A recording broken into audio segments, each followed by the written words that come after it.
2024 সালে চীনের জনসংখ্যা টানা তৃতীয় বছরের মতো হ্রাস পেয়েছে।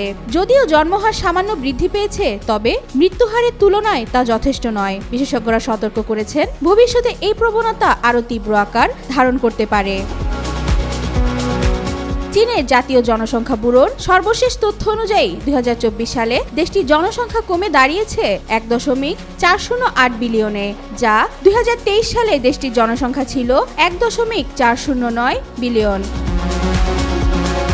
বিশেষজ্ঞরা বলছেন, বিশ্বের দ্বিতীয় বৃহৎ অর্থনৈতিক দেশটির জন্য এটি একটি বড় উদ্বেগের বিষয়। জনসংখ্যা হ্রাসের ফলে শ্রমিক ও ভোক্তার সংখ্যা উল্লেখযোগ্য হারে কমছে, যা দেশের অর্থনীতিতে নেতিবাচক প্রভাব ফেলতে পারে। অন্যদিকে বয়স্ক জনগোষ্ঠীর সংখ্যা বাড়ছে, ফলে তাদের যত্ন ও অবসর ভাতা নিয়ে স্থানীয় সরকারগুলোর উপর চাপ ক্রমশই বাড়ছে।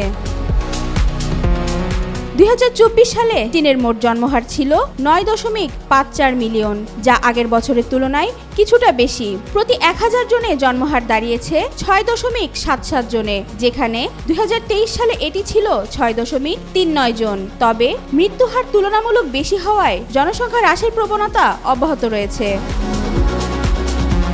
বিশেষজ্ঞরা মনে করেন, 1980 সাল থেকে 2015 সাল পর্যন্ত চীনের এক সন্তান নীতি এবং দ্রুত নগরায়ন জনসংখ্যা হ্রাসের প্রধান কারণ। শহরে উচ্চ জীবনযাপন ব্যয় এবং সন্তান লালন পালনের খরচ তরুণ দম্পতিদের বিয়ে এবং সন্তান গ্রহণে নিরুৎসাহিত করছে। 2023 সালে বিবাহের হার 12.4% বৃদ্ধি পেলেও কোভিড-19 মহামারীর কারণে বিলম্বিত বিবাহের প্রভাবেই এটি সম্ভব হয়েছে। জনসংখ্যাবিদরা বলছেন, এই সাময়িক বৃদ্ধির পর 2025 সালে জন্মহার আবারও কমতে পারে। গবেষকরা আরও উল্লেখ করেছেন, লিঙ্গ বৈষম্য, চাকরির অনিশ্চয়তা এবং নারীর উপর গৃহস্থলী কাজের ঐতিহ্যবাহী প্রত্যাশা দেশটির জন্মহারের উপর নেতিবাচক প্রভাব ফেলছে। চীনের জনসংখ্যা হ্রাস এবং তার সঙ্গে সম্পর্কিত চ্যালেঞ্জগুলো দেশটির ভবিষ্যৎ অর্থনীতি ও সামাজিক কাঠামোর উপর কী ধরনের প্রভাব ফেলবে তা নিয়ে গভীর উদ্বেগ দেখা দিয়েছে।